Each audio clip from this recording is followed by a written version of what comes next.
Buenas tardes, buenos días, buenas noches, según el momento en que estén mirando el teórico de hoy, el teórico número 2. Antes de arrancar el teórico, vamos a decir un par de cositas. Una es una pregunta administrativa que quedó de las preguntas que hicieron, que van a ver respondidas luego en el otro video, que habla de hasta cuándo están los teóricos colgados en la página. Se supone que todo, si es todo como el cuatrimestre pasado, sigue colgado hasta una semana antes de que empiece la inscripción del segundo cuatrimestre. O sea que al finalizar el cuatrimestre seguro va a estar todo colgado, lo mismo, que no se borra nada, ¿sí? Esa era una duda que tenían. Sigue todo colgado hasta que termine el cuatrimestre. Teóricos, prácticos, foros, todo, ¿sí? El material, la bibliografía, todo.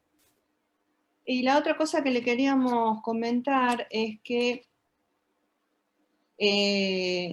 entren a la página de la facultad y se fijen que hay unos cursos para estudiantes que los hace la Secretaría de Orientación al Estudiante, el SOE, la Subsecretaría de Orientación al Estudiante, el SOE, que son cursos gratuitos que los da gente de la facultad y que es exclusivamente por cuestiones académicas.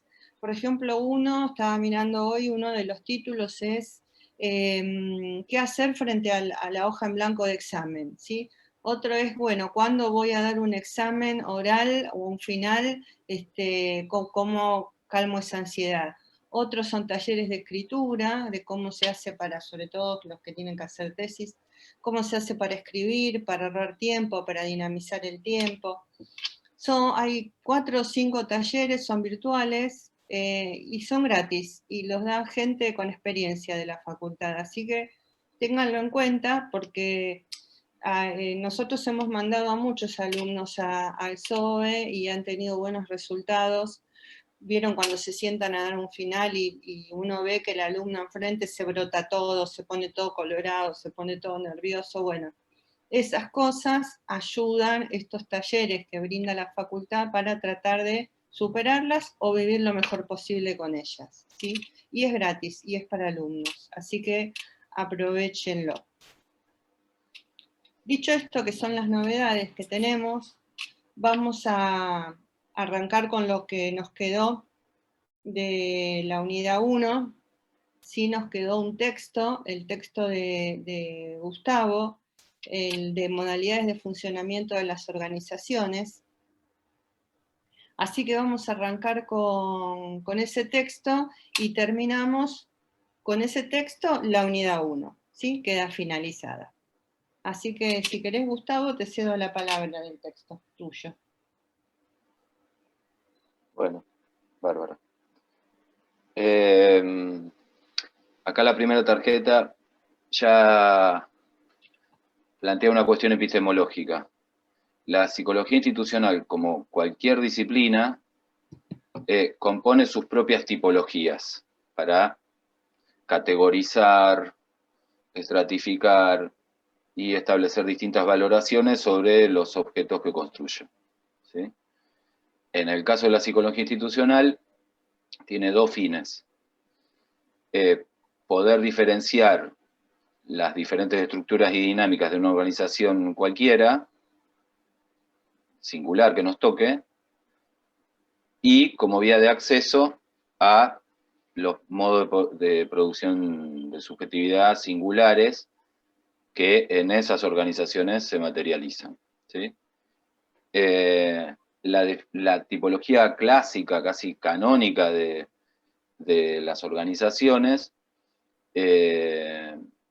parte de una coordenada de análisis, ¿sí? En este caso es cómo el poder se distribuye y se ejercita a través de cuáles prácticas, ¿sí? Podría haber otras tipologías, pero la clásica es esta y la más operativa sigue siendo esta, ¿sí? Esta parte del texto van a ver que es muy sencilla porque es más bien descriptiva, ¿sí? Diferencia entonces en tres tipos de organizaciones: democráticas, autogestivas y totales. En el caso de las democráticas, se definen sobre todo por un sometimiento, en el buen sentido de la palabra, a controles estatales, burocráticos, jurídicos, ¿sí? Y en este tipo de organización pueden ubicar a la gran mayoría que se les ocurra, ¿sí?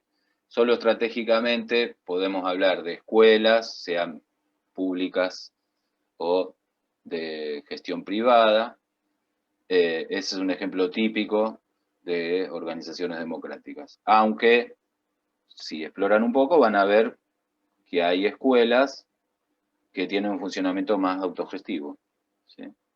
Y si buscan un poco más, sobre todo en iconografías de otras épocas, van a ver que sin ser totales, las escuelas todavía mantienen ciertas prácticas de control sobre las subjetividades, ¿sí?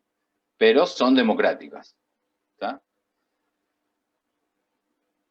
Sobre todo también pueden ver que en las organizaciones democráticas hay organigramas, hay diferenciación clara de roles y funciones, hay jerarquías, ¿sí? Lo cual habla de una verticalidad, como dice acá la tarjeta. En cuanto a las autogestivas, se caracterizan por un funcionamiento más horizontal.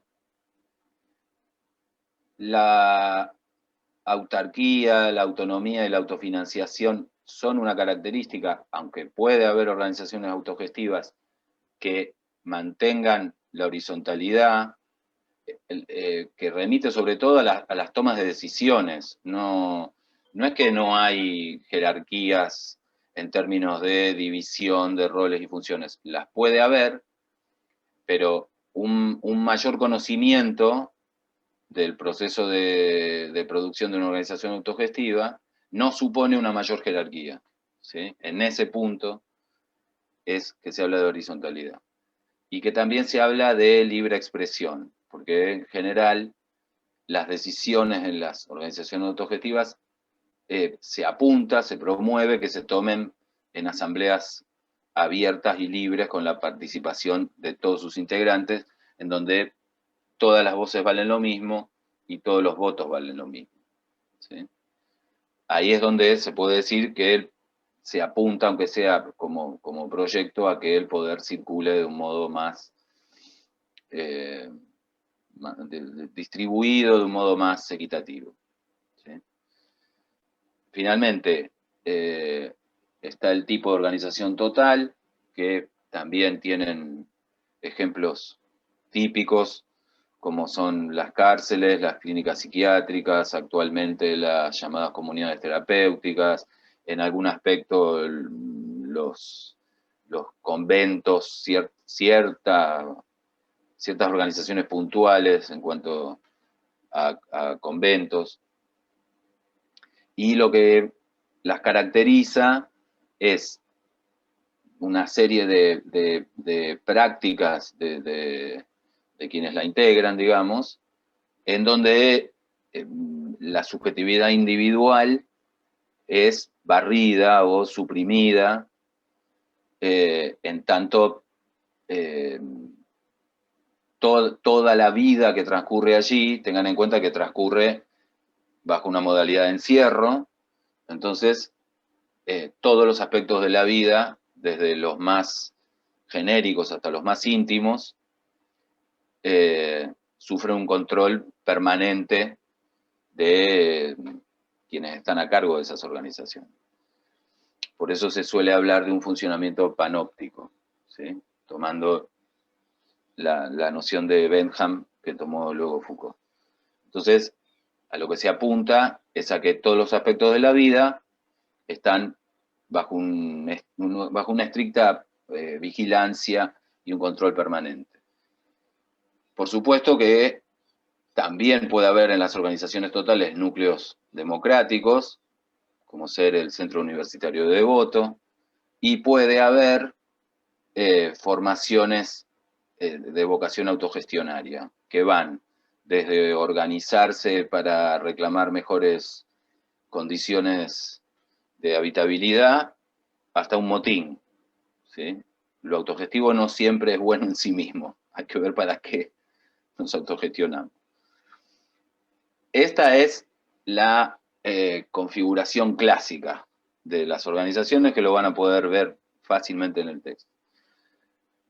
El asunto se complejiza un poco cuando vamos a otro tipo de organización más actual, que son las que se dan a llamar organizaciones virtuales.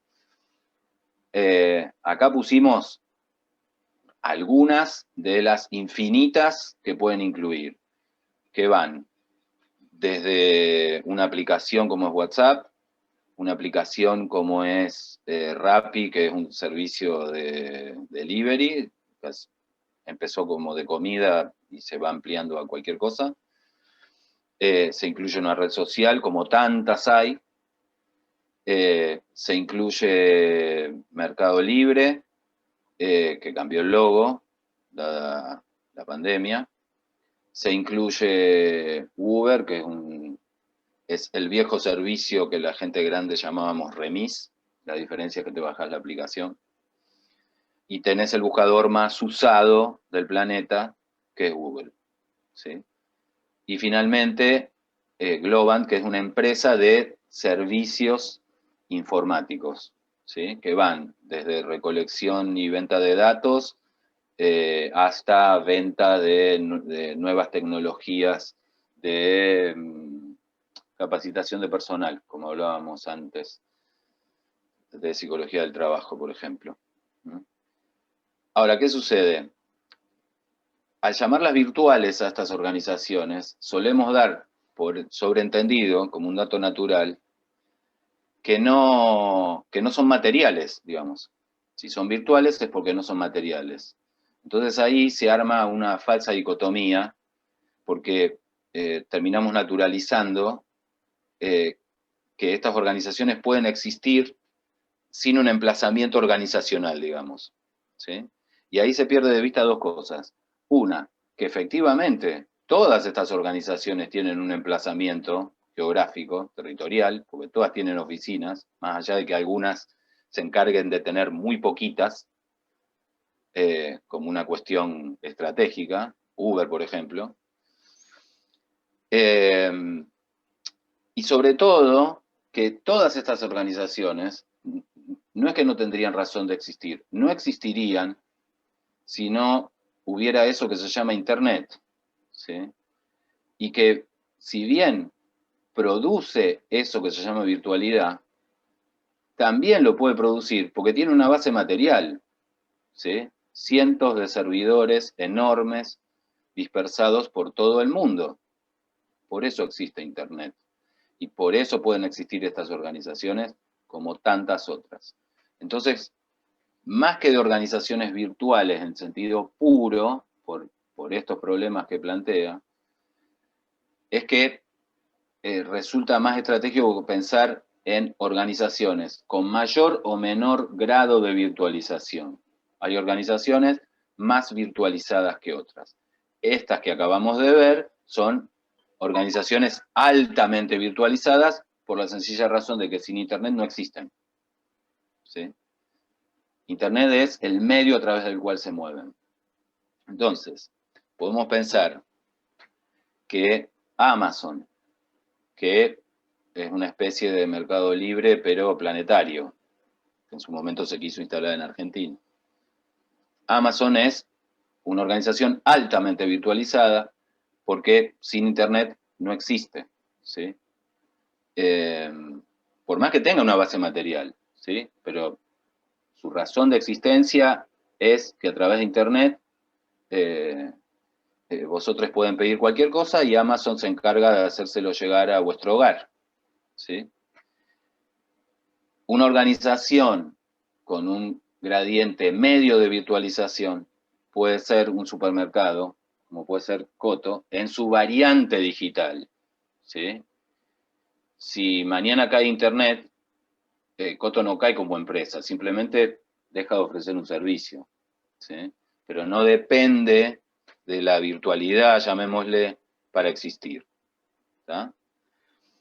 Y si seguimos en la línea de supermercado, ya como hablábamos en el texto, se puede pensar en los llamados supermercados chinos, aunque también pueden pensar en el almacén de la esquina de su barrio, aunque no lo atienda una persona china. Pero bueno, se ha instalado en el lenguaje voy al chino, o sea, ya no es más voy al almacén. Estos son las instituciones, como decíamos antes, ¿sí? Donde, bueno, se ve en la foto que en el marco de la pandemia, me acabo de dar cuenta que la chica que está yendo a comprar no tiene barbijo, tiene un bajo grado de virtualización, no nulo, ¿sí? Porque las ventas, el contacto con los proveedores, incluso los mensajes que se envían a los proveedores para pedir nuevos precios, eso también se hace a través de Internet, ¿sí? Entonces, y el cobro no, también, te cobran con Mercado Pago, tienen el celular. entonces ahí apelan a otra organización altamente virtualizada como es Mercado Pago, una subsidiaria de Mercado Libre, que sin Internet no es que no tendría razón de existir, sino que no podría existir directamente. Entonces es un grado bajo de virtualización porque si no hubiera Internet seguiría habiendo supermercados chinos y de los otros también, ¿sí? Entonces esto finalmente ¿a qué nos lleva? Este ejemplo de lo virtual, no tomándolo como un estadio puro, sino como un gradiente.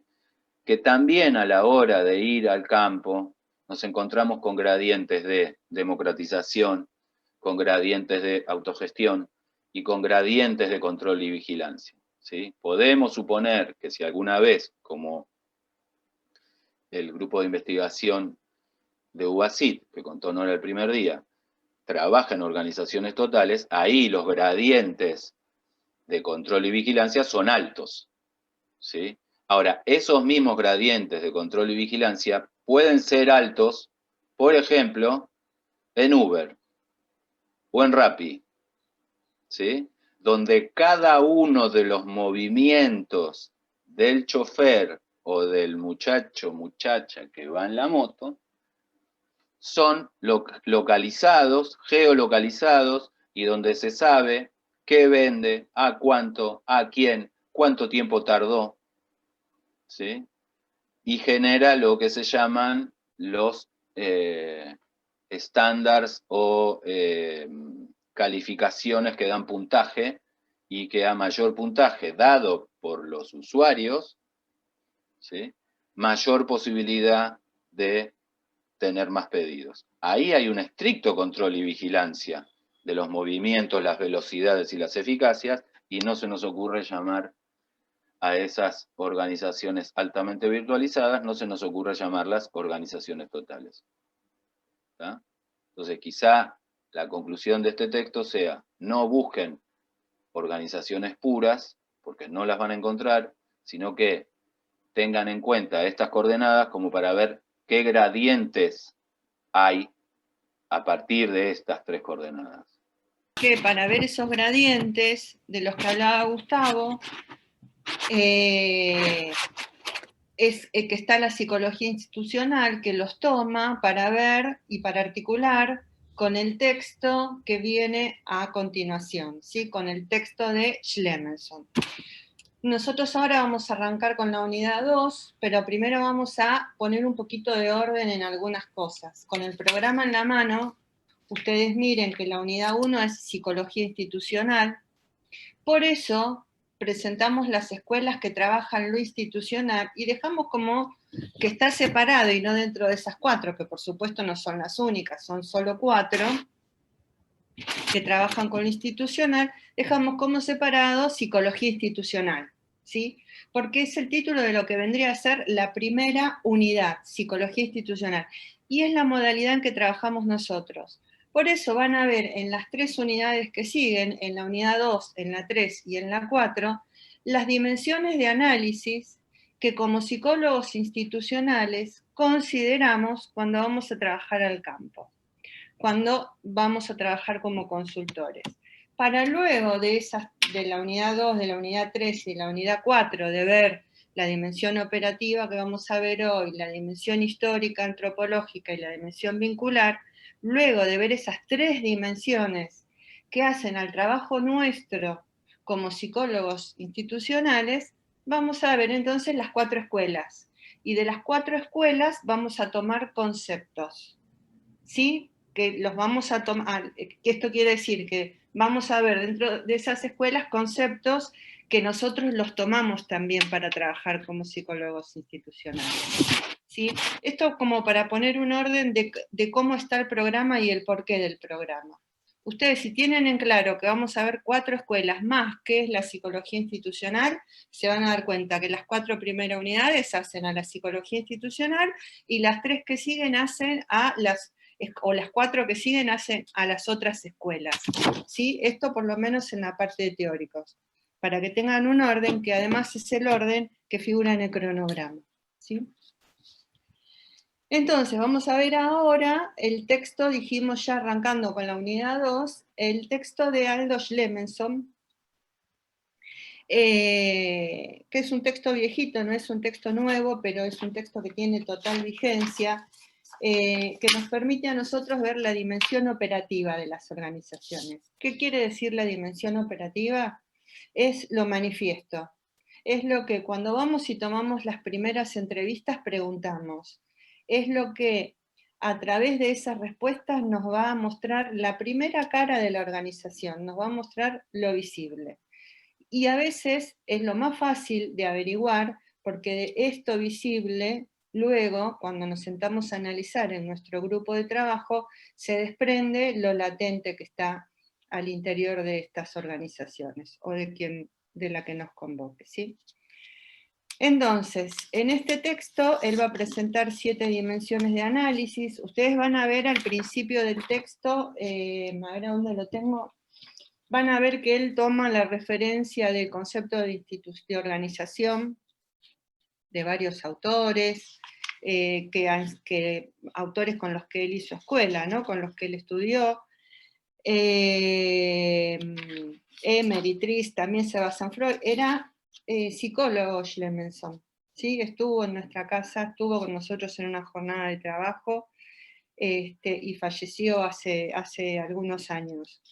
Y van a ver que hay unas 5 o 6 páginas donde hay muchas definiciones de organización para llegar en la página 177 a la definición que él considera que es una organización, que es esta que está acá, que no se las voy a leer porque es muy larga.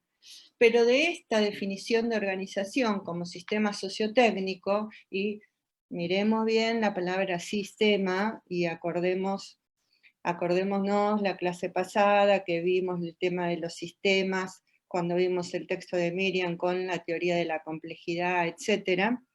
Habla como un sistema que lo desglosa en 7 dimensiones de análisis, ¿sí? Él va a decir, toda organización es esto, pero se divide esta definición en 7 dimensiones de análisis, que son estas que vemos acá, ¿sí? Proyecto, tarea y tecnología, estructura organizativa, relaciones interpersonales, recursos humanos, grupos internos de poder y contexto.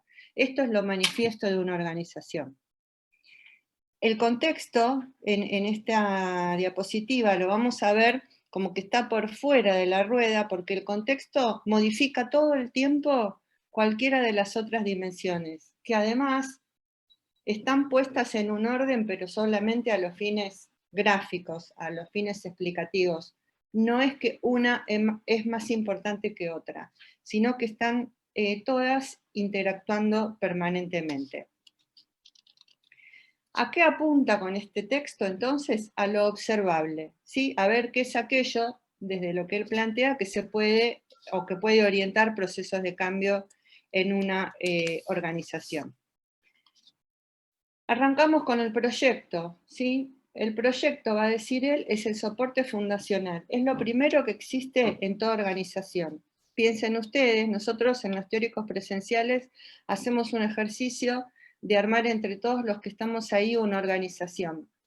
Porque parece fácil, pero cuando empezamos a hablar distintas voces, muchas personas alrededor de lo que cada una quiere, no es tan sencillo armar un proyecto que sea soporte fundacional, que sea dinámico, creativo, que sea innovador, que sea algo que no sea completamente estático, ¿sí? Que se adapte al contexto, y que tiene a su vez, como plantea Schlemenson, dos dimensiones, ¿sí? Una dimensión subjetiva, que son las ideas. Por ejemplo, una dimensión subjetiva puede ser, supongamos que estamos todos juntos, ¿qué quieren hacer cuando se reciben? Bueno, armar una clínica de salud mental. Esa es una idea, ¿sí? Y de ahí se van a desprender muchas. Unos van a decir, bueno, sí, pero yo quiero trabajar con vejez, yo quiero trabajar con niños, y ahí viene toda la dimensión subjetiva del armado del proyecto. Luego tenemos que pasar a la otra dimensión, a la dimensión objetiva del armado del proyecto. La dimensión objetiva es aquella que nos permite confrontar la realidad exterior. A ver, queremos armar una clínica para atender viejos, supongamos, en un lugar donde la edad media de la población es de 25 años. ¿Hay una realidad exterior que haría que en ese lugar este proyecto sea viable? ¿Sí? ¿El contexto está determinando esto? Por ejemplo, si pensamos, no sé, pienso en los países que tienen un alto grado de obesidad. ¿No sería conveniente en estos lugares armar muchos proyectos que tengan que ver con el tema de la psicología y obesidad? ¿Cómo influyen las cuestiones psicológicas en los trastornos alimentarios? Bueno, y así es como se va tomando la dimensión objetiva y la dimensión subjetiva, para luego, dice él, dividir el proyecto en distintas etapas. Una etapa es la etapa del trabajo interno, ¿sí? Que podemos decir que abarca la dimensión subjetiva, ¿sí? El trabajo interno es el trabajo interno de cada uno de los miembros que quieren formar esa organización y que lleva a las ideas, a las propuestas, a los intereses, a los deseos de lo que cada uno tiene. Luego tiene un trabajo, una etapa de externalización, es decir, ver si esto sería posible, este proyecto sería posible en este lugar, ¿sí?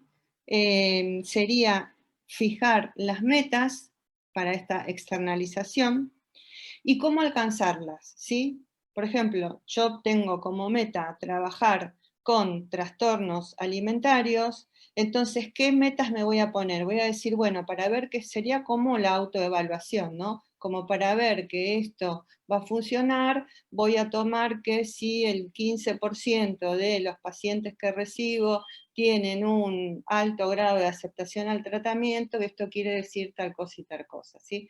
Sería como las pruebas que nos van a determinar, los criterios que van a determinar que el proyecto funciona, ¿sí?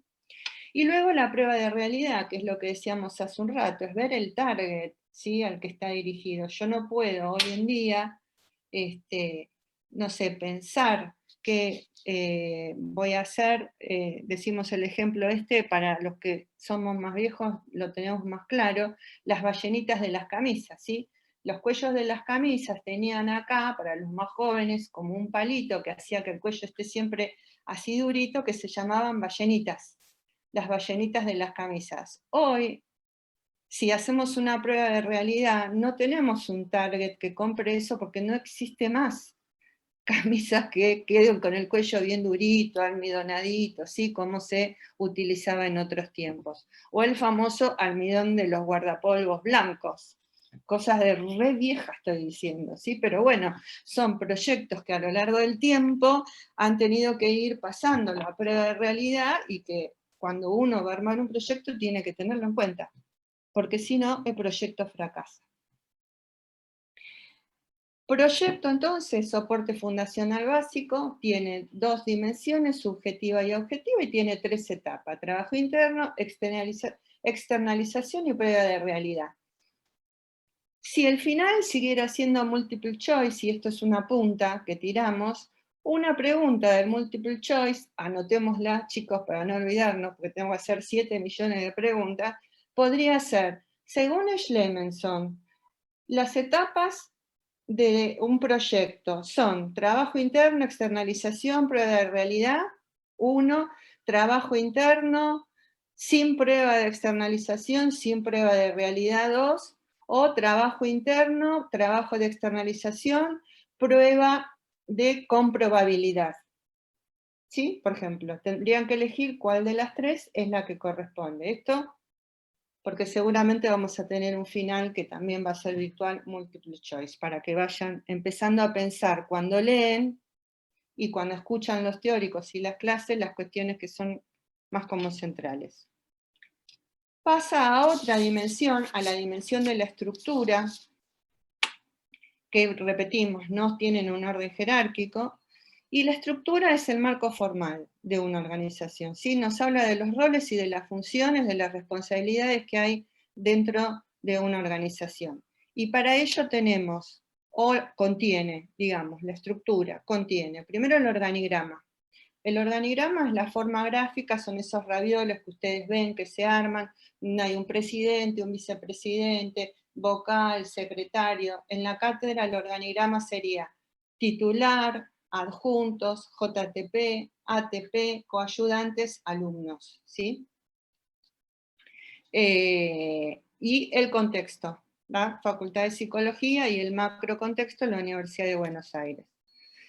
Ese sería el organigrama formal. ¿Qué tenemos que ver como psicólogos institucionales? Si el organigrama formal, el que dice que el presidente tiene tal función, realmente se está cumpliendo en la realidad, o no se cumple, o hay otro organigrama informal que subyace. En líneas generales, es muy difícil, luego de hacer las entrevistas y las técnicas, encontrar un solo organigrama. Como no hay una sola subjetividad, no hay un solo organigrama, ¿sí? Hay uno formal y uno informal generalmente.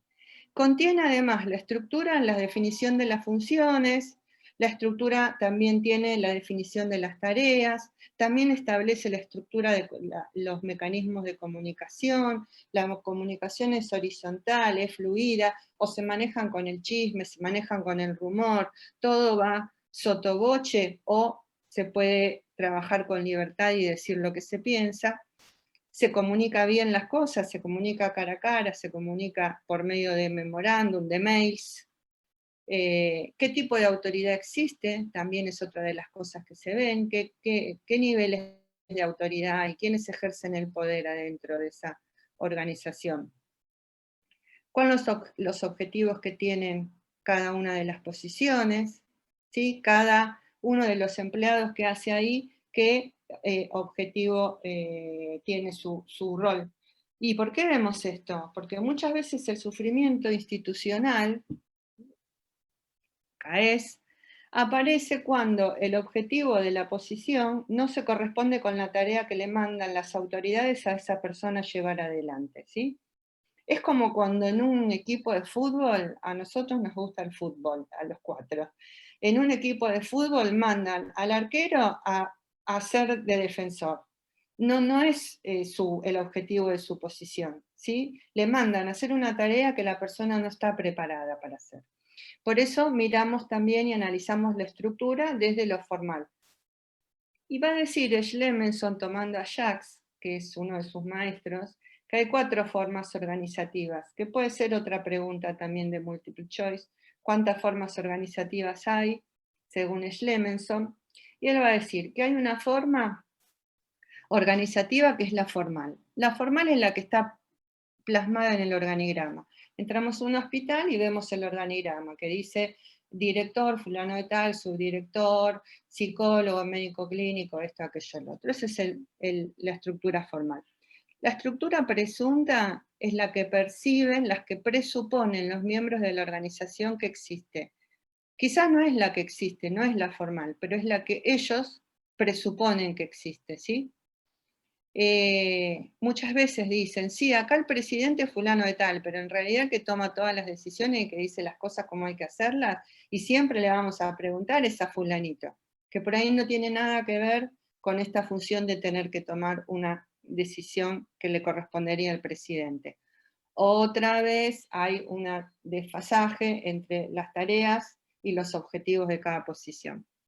Después dice que existe una estructura existente, que es la que realmente opera, que a veces puede coincidir, ¿sí? Con la presunta y con la formal, generalmente no coinciden, la que realmente opera en la organización, y una estructura requerida, que es la que nosotros, como psicólogos institucionales, vamos a analizar que sería necesaria como para que esté todo en orden. Por ejemplo, ver que el presidente no corresponde que esté haciendo tareas de, por ejemplo, ir al banco, cuando que tiene que ir al banco es el tesorero.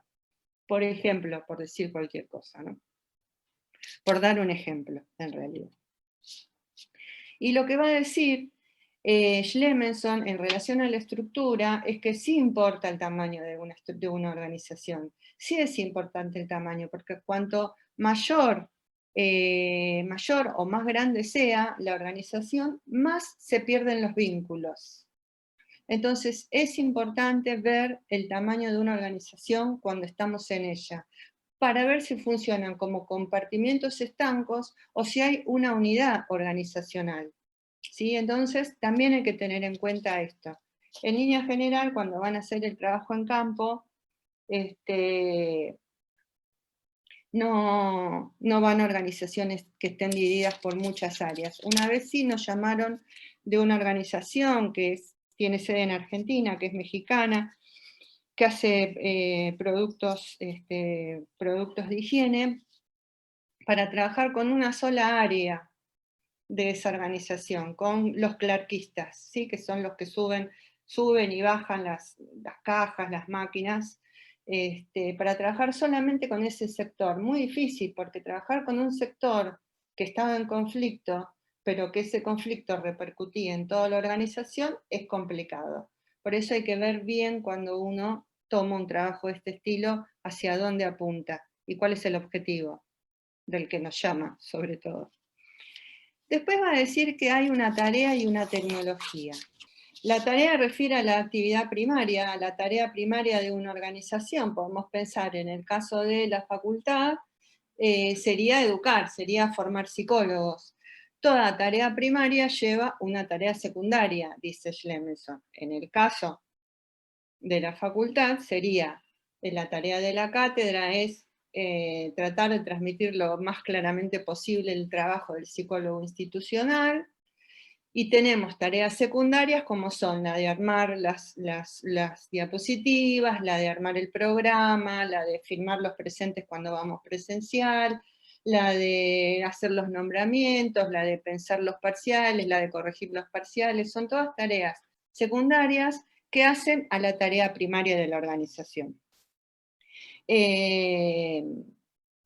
Las tareas siempre involucran problemas, ¿sí? Lo que hay que ver es el modo de resolverlos que tiene esa organización, la claridad con que los puede destrabar. Y la tecnología es nada menos que los medios materiales que se tienen para poder cumplir con esas tareas. En este caso, que decimos de la universidad, la tecnología sería ahora tener Wi-Fi, tener computadora, tener teléfono, que no se corte el Wi-Fi, que no nos quedemos sin batería.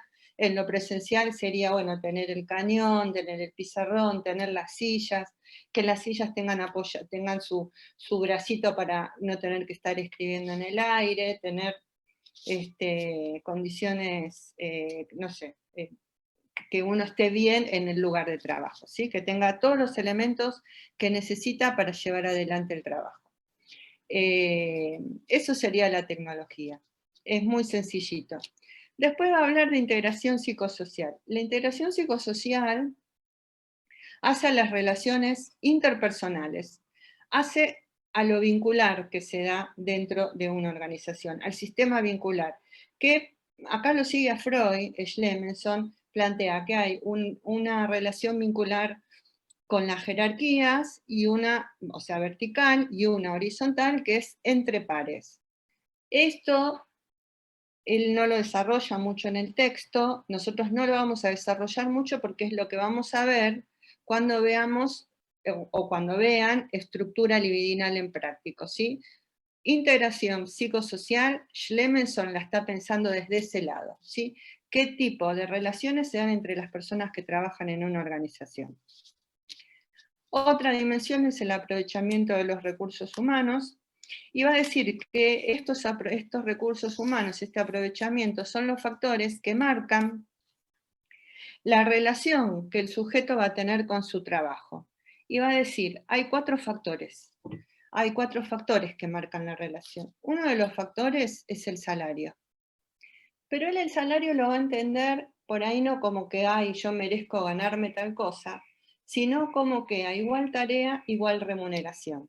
Por ejemplo, si un docente prepara 35 millones de actividades para que los alumnos puedan entender bien y cobrar 10 pesos, y otro docente no prepara nada para que los alumnos entiendan bien y cobra 10 pesos, ese salario no se va a considerar justo uno con el otro. Cuando aparece esto de no considerar el salario justo, empiezan a aparecer serios problemas y empieza a aparecer la desidia, porque, total, si yo gano lo mismo que él no hace nada. Bueno, no hago nada yo tampoco, porque total no pasa nada, seguimos cobrando lo mismo y yo tampoco hago nada. Esto se ve muchísimo, más de lo que uno por ahí se cree, se ve en las organizaciones. Por eso, aunque es un tema espinoso preguntar cómo son los salarios en este lugar o cuánto cobran, muchas veces es importante, porque proviene desde ese lugar a veces el malestar. Uno de los lugares de los que proviene el malestar, no el único, ¿sí? Otro factor va a ser el de la carrera. Esto quiere decir, en este lugar, ¿dónde estaría el techo al cual yo puedo llegar? Porque esto va a determinar que yo me siga preparando, que estudie. ¿Sí? Por ejemplo, una chica que trabaja en un área contable está estudiando para contadora, porque cuando se reciba contadora puede seguir escalando dentro de esa empresa en los a niveles gerenciales, porque tiene el título, ¿sí? Más allá de tener la experiencia de trabajo en el lugar, es un requisito tener el título. Ahora, si hay 50 gerentes y hay 80 en la fila antes que ella, ¿va a llegar o dice, bueno, me busco otro trabajo porque acá en la carrera yo ya llegué a mi techo? ¿Sí? Por eso también es importante ver el nivel de crecimiento individual que cada persona ve o percibe al interior de la organización.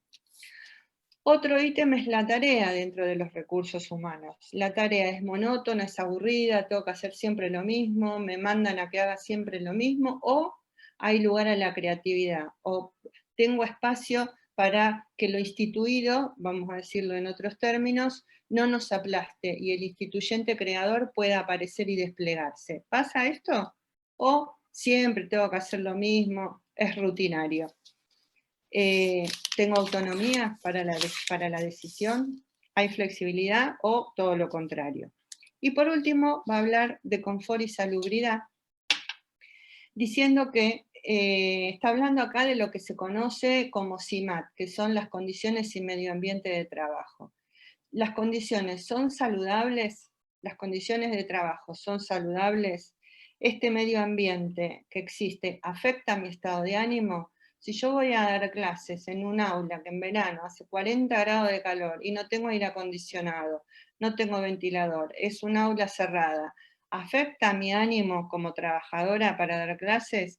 ¿Afecta el ánimo de los alumnos que están ahí escuchando? Entonces se producen altercados, ¿sí? Entre alumnos porque quiere estar más cerca de él que se está abanicando, por decir algo, ¿no? Por dar ejemplos. Todas estas condiciones de medio ambiente de trabajo hay que verlas, ¿sí? Hay que analizarlas, para ver cómo influyen también en la salud de los trabajadores. ¿Cómo influye en la salud de un trabajador cuando su medio ambiente de trabajo es, por ejemplo, el cementerio? Y todos los días tener que estar cavando tumbas. Doy un ejemplo extremo, ¿no? Para que pensemos que no es solamente la luz o solamente el aire acondicionado, que hay un contexto también que determina las condiciones y medio ambiente de trabajo. Por eso hay muchos trabajos que tienen fecha de vencimiento, ¿sí? Para que no se termine institucionalizando el trabajador, como pasa en muchos de los hospitales, donde uno no sabe si el que va caminando es el médico o es el enfermo, sobre todo en los neuropsiquiátricos, ¿no? Se termine institucionalizando. Por estas cuestiones de medio ambiente de trabajo que hace que no sean las más óptimas como para que se pueda tener la distancia institucional necesaria como para poder ubicarse en el rol ¿sí? Que la estructura le ha marcado a esa persona. Y no por último, sino que luego va a nombrar los grupos internos de poder, y va a decir que están estos grupos ligados a las cuestiones de poder, que puede ser poder a nivel vertical, de arriba hacia las bases, de la jerarquía hacia las bases, y lo va a llamar un sistema ejecutivo, ¿sí? Un sistema ejecutivo de poder, pero también hay al interior un sistema representativo, que puede ser implícito o explícito, el sistema representativo de poder.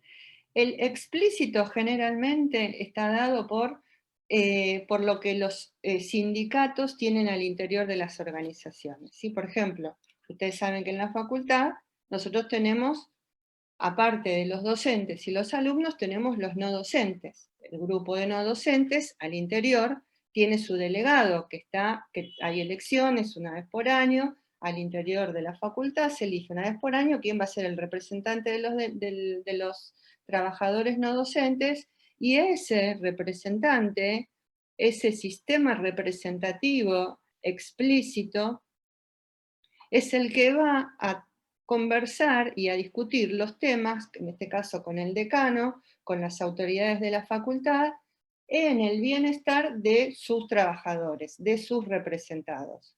Pero también puede haber un sistema representativo que sea implícito, que sea alguien que, supongamos, la lista opuesta a esta que ganó, que va a estar todo el tiempo igual haciendo mella para que todo el tiempo explote la organización por algún lugar, ¿sí? Va a defender lo que considera intereses contrarios a los intereses tanto jerárquicos como del sistema representativo explícito. Esto también se ve mucho en las organizaciones, quizás no se ve tanto el sistema representativo explícito, salvo en casos así de organizaciones grandes, pero en organizaciones pequeñas se ven mucho los grupos de poder implícitos, ¿sí? Grupitos de gente que van siempre atrás de alguna cosa distinta de lo que plantea el sistema ejecutivo. No decimos ni que está bien, ni que está mal, ni que con razón, ni sin razón. Decimos que es un sistema que está en juego y que es implícito, no tiene un reconocimiento legal, si se quiere. Y por último va a hablar del contexto, y no menos importante, y va a hablar ahí en el texto de los contextos turbulentos, ¿sí? Cómo cuando hay una turbulencia, como ahora en el contexto, repercute al interior de las organizaciones. En este mismo momento estamos hablando, ¿qué va a pasar con las agencias de turismo, por ejemplo? ¿Sí? O con el turismo ahora que se cierran las fronteras. Esas organizaciones, ¿cómo van a subsistir? ¿Cuántas organizaciones cerraron el año pasado y van a cerrar este año producto de la pandemia y de la cuarentena y del virus en realidad? ¿Sí? Esto también es un contexto turbulento, el cual nosotros estamos haciendo historia. En este sentido, él habla de contexto. ¿Cómo repercute el contexto en las estrategias que tienen que implementar las organizaciones? ¿Cuántos restaurantes que no hacían delivery tuvieron hoy, o el año pasado, que empezar a hacer delivery para no desaparecer? ¿Cuántos psicólogos que no creían en la atención virtual, que no creían, entre comillas, ¿no? Que creían que la atención virtual no era algo bueno, terminaron atendiendo de manera virtual? Porque es la única manera en que se podía atender. El contexto, en este caso clarísimo, marcó una diferencia en la dinámica de las organizaciones y en la dinámica de los trabajadores. Por eso dice que el contexto es importante para establecer las políticas o las nuevas estrategias de trabajo. Y por eso hay que adaptarse continuamente al contexto para no desaparecer, siempre y cuando el contexto lo permita. ¿Sí? Así dicho re rápido, esto es Schlemenson, es un texto que es muy ameno, que ven cómo se articula con los de tipos de instituciones, con la modalidad de funcionamiento, porque si tenemos una modalidad de funcionamiento total, la estructura, ¿cómo será? Porque va a ser total, por ejemplo, la cárcel va a ser total para los presos, pero para el guardiacárcel va a ser democrática, porque tiene los organismos de trabajo. La estructura y cómo funciona, ¿sí? En la cárcel, donde lo hemos visto, o por lo menos los que a veces deambulamos por las cárceles como trabajadores, vemos cómo presos detentan un poder que hace que los guardias le teman y tienen más poder que el guardia. Ahí, entre la tarea y los niveles de autoridad, hay un desfasaje importantísimo. ¿Cómo se juega eso en el trabajador? En el trabajador, por ejemplo, personal de seguridad. Y así, con el contexto, ¿no? Y así vamos viendo, sobre todo en este contexto que nos toca vivir, es muy gráfico poder ver todo lo que Schlemenson plantea acá, para luego poder pasar a pensar las otras dimensiones, la dimensión vincular y la dimensión histórica. Ay, me cansé de hablar. Pero bueno, perdón si es demasiado rápido, pero no queremos que estén 3 horas escuchando un teórico. Sabemos que también hablar tan rápido a veces los complica, pero bueno, este es un autor que no se puede dar si no se da con ejemplos, ¿sí? Es muy gráfico. No sé si quieren agregar algo más, alguna cosa, compañeros, colegas, alguna cosa más que tengamos que decir, que me olvide. Igual después con los ejemplos y todo como que quedó clarísimo. Quizás abundar en ejemplos en barra. Pero cuando estabas desarrollando lo de recursos humanos, aprovechamiento de los recursos humanos, me acordaba de otra consulta, ¿no? Que, bueno, esto de que invita a la desidia, porque ¿por qué voy a hacer más si cobro lo mismo que el otro? Y poder pensar que volver a esto, ¿no? De la organización como un sistema, no solo sistema abierto respecto del contexto, porque quizás el dibujito quedaron las visitas respecto del contexto, sino que cada elemento, cada dimensión, también impactando y dependiendo de las otras dimensiones. Quizás en el proyecto no estaba pensado la importancia del trabajo administrativo, ¿no? O quién dé turnos en una clínica, por decirlo. Y bueno, quizás la gente que está dando turnos no se sienta suficientemente remunerada, pero haciendo trabajar una dimensión con otra, se puede llegar, desde lo observable, se puede llegar a interpretar y a encontrar que ya desde el proyecto no estaba configurada con suficiente importancia la tarea administrativa. Y en un contexto como el de ahora, si en un hospital o en la vacunación resulta que los turnos están mal dados, la tarea principal de vacunar termina siendo un caos, porque tenemos el conglomerado y la pérdida de distancia social en la cola, ¿sí? O convocados a donde no hay vacunas. Entonces, Como pasó el miércoles en River. bueno, pero no perdernos de que el sistema contempla a todas las dimensiones y todas tienen algún mayor o menor grado de impacto sobre las demás. Vos dijiste varias veces que no es un orden jerárquico. Bueno, está buenísimo. Nosotros nos acercamos a una organización, tenemos esta grilla, ¿no? Este ordenamiento para poder absorber todo lo que se nos impone de una sola vez en una organización. Y en base a esa discriminación que podemos hacer de este ordenamiento de dimensiones, poder pensar cómo se articulan unas con otras. Exacto, correcto. Entonces, por eso son dimensiones de análisis y no son abordajes desarticulados que responderían a una especialidad en particular. De hecho, cuando se habla de CIMAT, podríamos decir, como para clarificar un poco algunas dudas que vienen de la semana pasada, que en general la psicología del trabajo focaliza en la CIMAT, por ejemplo. Para nosotros eso es una dimensión, o más aún, es una subdimensión de un conjunto de 7 dimensiones, que interactúan las unas con las otras todo el tiempo. ¿Sí? Se retroalimentan todo el tiempo. Y que por eso es muy difícil que algunas funcionen bien cuando otras funcionan mal. ¿Sí? Ahí vuelve de nuevo la lógica de los sistemas y la línea epistemológica de la complejidad. Correcto. En esto de la interdependencia, ¿no? que venimos hablando de unas interactuando sobre otras, también nos encontramos con lo que Schlemenson llama de las dimensiones emergentes, ¿no? Que en esta visión, en esto de manifiesto, en esto que se nos presenta de la organización, vamos a poder encontrar en esta dimensión de análisis algo, alguna que sobresale por los efectos que tiene en ese momento por sobre otras, ¿no? Y en ese sentido, no es que tomó preponderancia, relevancia por las dificultades, por los conflictos tal vez que trae en ese momento, en esa organización, pero eso no implica que tengamos que pensarla solamente a ese problema, sino cuáles son los efectos y cómo se va enredando toda esta situación de estas 7 dimensiones pensadas a partir de esa definición de la que decía Nora al principio, ¿no? Cuando uno lee esa definición, se van desprendiendo solitas todas estas dimensiones.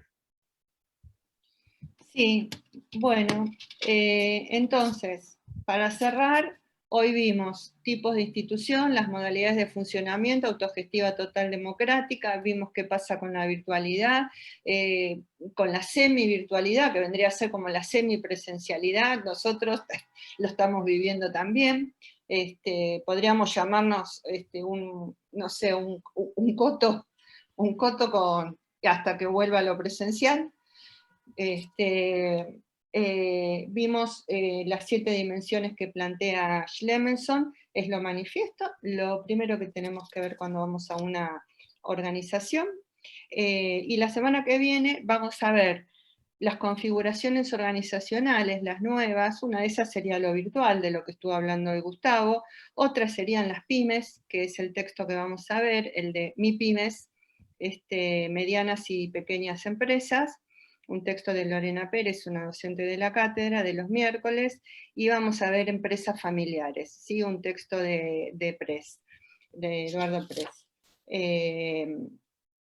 Por último, decimos que recibimos muchos mails pidiendo cambio de comisión, los que pudimos hacer los hicimos, hemos recibido más o menos unos 50, 60, los cambios de comisión que pudimos hacer los hicimos, lamentamos los que no pudimos hacer porque están sobrepobladas las comisiones de la noche, así que esperamos que todos puedan cursar. Y bueno, si alguno tiene algún problema en particular, comuníquese, ¿sí? Por mail o por las redes. Pero comisiones de la noche ya las tenemos todas completas, ¿sí? Así que bueno, nos vemos el próximo teórico, nos vemos el lunes que viene, el lunes 5, luego de Pascuas, ¿no? Luego de Pascuas. Luego de Pascuas. Bueno, que la pasen bien, ¿no? Pascuas judías y Pascuas cristianas, creo, ¿no? Felicidades para todos, entonces. Adiós. Chao, cuídense. Hasta luego. Cuídense. Adiós.